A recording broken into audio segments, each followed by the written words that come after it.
গরম গরম অন্ন বেড়ে নিচ্ছি জগন্নাথের জন্য। আর কি কি পদ আছে দেখতে থাকো। হরে কৃষ্ণ হরি বল। বাড়িরই সব সবজি দিয়ে আজকে জগন্নাথকে ভোগ অর্পণ করব। আর এটা কিন্তু অনেক দিন আগের ভিডিও, চতুর্মাস শুরু হওয়ার আগের। চতুর্মাসের প্রথম মাসে শাক বর্জন, সেটা ভালো করে জেনে রাখো। এই শ্রাবণ মাসে কেন বর্জন বলো তো? এই শ্রাবণ মাসে বৃষ্টিতে পেক কাদা পোকামাকড় অনেক বেশি থাকে শাকে, সেই জন্য। শুধু কিন্তু নিয়মই নয়, এটা কিন্তু আমাদের জন্য খুব উপকারী ও ভালো। তাই সবগুলো শাক আমি ভালো করে কলপারে নিয়ে বসে গেছি। গোটা গোটা করে সব ধুয়ে নিচ্ছি, পরে যখন বানিয়ে নেব তখন আবার ধুয়ে নেব। কচু শাকটা ধুয়ে নিলাম, সব কিছু ধুয়ে এখন আমি জগন্নাথের ঘরে চলে যাচ্ছি। এখানে এসে শাকগুলো রেখে নিলাম। এইবার আমি প্রথমেই ডালটা বসিয়ে দেব। আর আজকে কিন্তু করব আম দিয়ে টক ডাল। আর আমি কোনো দিন মুগ ডাল আম দিয়ে করিনি। আজকে কি করব, মটর ডাল বাড়ন্ত, তাই মুগ ডাল দিয়েই করছি। আর মুগ ডালটা ভেজে নিলাম না, আমি কাঁচাই বসিয়ে দিলাম। অন্ন আর ডাল একসাথে বসিয়ে শাক সবজি বানাতে বসে গেছি। আর এই যে কাটা কথাটা আমার মুখ দিয়ে বেরিয়ে যায়, সেটা আমি আমার জগন্নাথের কাছে ক্ষমা চাইছি, আর ভক্তবৃন্দের কাছেও ক্ষমা চাইছি। এটা অভ্যাস তো ছোটোবেলা। এবার দেখো শাক বানানোর পরে আমার হাতের কি অবস্থা। তো আমি আমার পিতলের কড়াইতে দিলাম না, একটু আজকে চালাকি করে ফেললাম জগন্নাথের সাথে।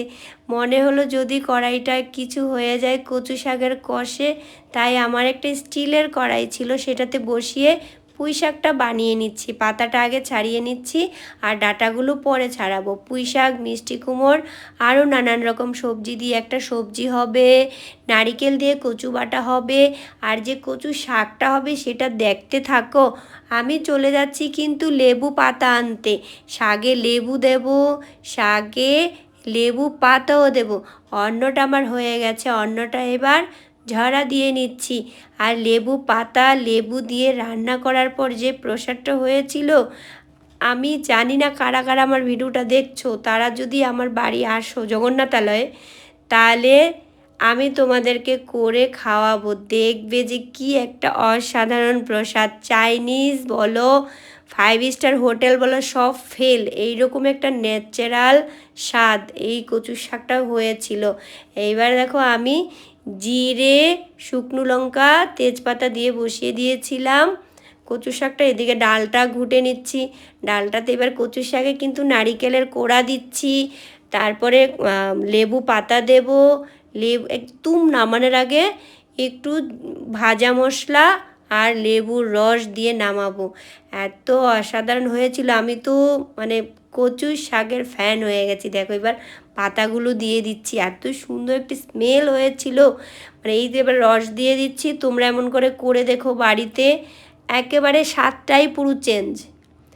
তো আমি এখন নামিয়ে নিচ্ছি কচু শাক। এইদিকে আম দিয়ে ডাল হচ্ছে, আমের ডালটা এবার ফোড়ন দিয়ে নেব।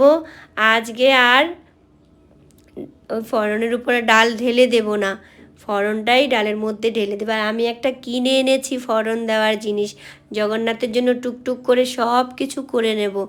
এইবার সবজিটাও বসিয়ে নেব। ডাল ফোড়ন হয়ে গেল, অন্নটা ঝরা হয়ে গেছে, তুলে নিলাম। আর আমাদের জলটা না ভালো না জানো তো, অন্ন একদম লালচে লালচে হয়ে যায়। আমি সামনে এটা করব, জগন্নাথের অন্নটা ওই যে কিনা বড় বড় জলগুলো আছে না, ওইগুলো অর্ডার করে ওইগুলো দিয়ে জগন্নাথের অন্ন রান্না করব। ওই জল দিয়ে অন্ন রান্না করলে একদম সাদা ঝরঝরে হয়, সেটা ব্যবস্থা করব ধীরে ধীরে।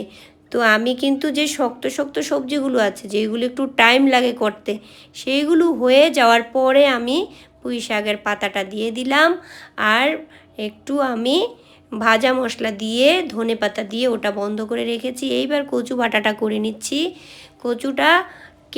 কচুটা বানিয়ে তার সিদ্ধ করে নারিকেলের সাথে বেটে নিলাম। এতগুলো কচু বাটা দেবো জগন্নাথকে। কেন বলো তো? এই কচু বাটাটা আজকে আমি প্রথম দিচ্ছি জগন্নাথকে, তাই মনে হলো আমার জগন্নাথ তো কচু বাটা আরেকবার দিয়েছি কিনা মনে হচ্ছে না। তো যাই হোক, আমি নারিকেল দিয়ে কচু বাটা আমার লাইফের ফার্স্ট আজকেই করেছি। ইন্দুবালা ভাতের হোটেল থেকে এই আইডিয়াটা নেওয়া। তবে ইন্দুবালা ভাতের হোটেল ফেল আমার প্রসাদের কাছে, এটা আমি গ্যারান্টি। তো সব কিছু দিয়ে তুলসীপত্র দিয়ে সাজিয়ে ক্ষমা প্রার্থনা করে আমি এখন জগন্নাথের কাছে নিয়ে যাব। এবার জগন্নাথের জগন্নাথকে আচমন করে ভোগটা নিবেদন করব প্রণাম মন্ত্র বলে। আর আমার ভুল ত্রুটি হয়ে গেলে আমাকে সবাই ক্ষমা করো। এবার ভোগটা অফারিং করার পরে হয় পর্দা লাগিয়ে দেবে, নয়তো ঘরের দরজা লাগিয়ে দেবে।